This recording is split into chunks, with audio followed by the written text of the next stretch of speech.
as expected, George Groves won the European Championship, beating Christopher Rebrasse over the 12 rounds points decision, unanimous points decision. Jim Watt said it was a world-class performance. No, Jim, it was not a world-class performance.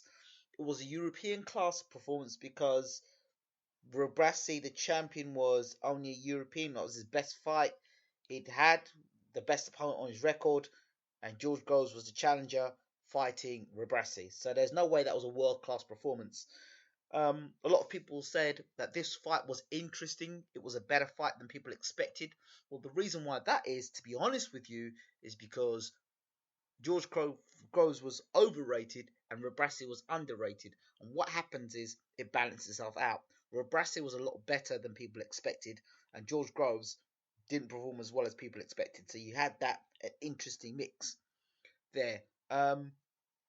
What can I tell you? My opinion of the fight. Yes, George Groves won the fight without a shadow of a doubt.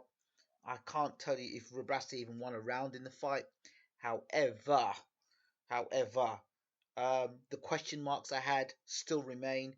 George's stamina is still a problem, and we won't know until he's back in the ring against a puncher um, whether he has learned from his mistakes. And I don't believe he has.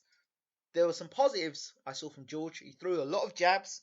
He took the centre ring from the first round. Less of the sharpshooting stuff.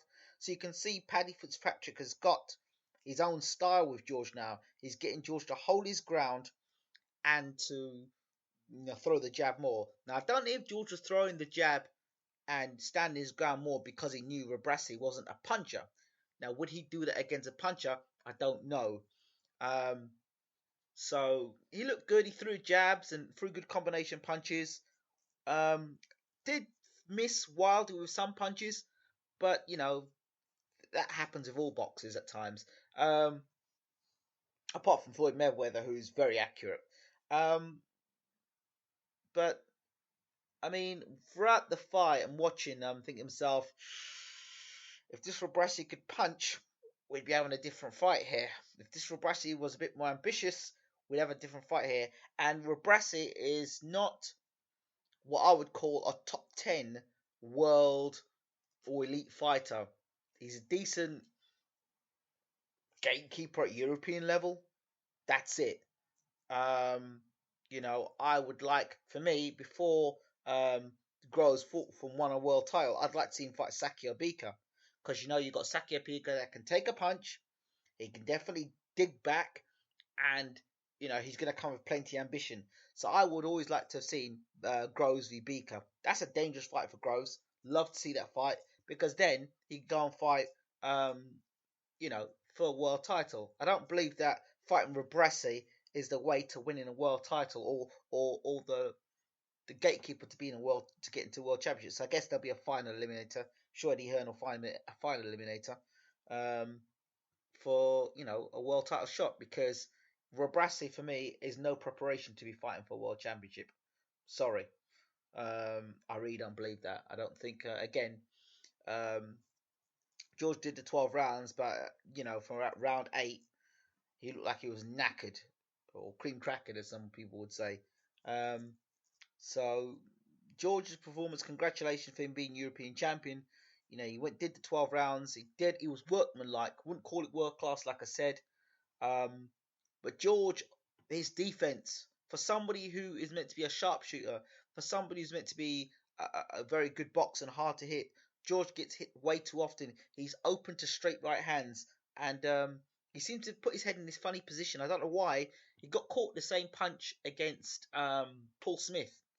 He seems to put his head in this awkward position where his whole face is there to be hit, and he's got no defense to it. So defense is a problem for George. It's all right when him throwing punches, but the punches, the outgoing's fine with George. It's the incoming that's a problem, and he needs to tighten up his defense at world level because he's all right for 3, 4, 5 rounds, but when he starts being backed up and people start throwing punches back at him, it's a different story. And I suspect that will be the case when he fights for a world title again, because if you're fighting for a world title, the world champion is not going to let you just go over there and let you punch him and do what you do to him. he's going to be throwing punches back. You'd hope he'd have the ambition to, want to take you out. So it's a different situation. George Groves says he could beat Carl Froch in 2 fights. As far as I'm concerned, he didn't beat Carl Froch in 2 fights. In the first fight, he was stopped, and the second fight he got knocked out, so they didn't need the referee. So you could call it premature all you want, but it was around the same time he got knocked out the second fight. So you know, um, George Groves, world class. I'm not so sure about that. Let's see him fight somebody else in the top 10 before we start calling that world class. Those are my thoughts.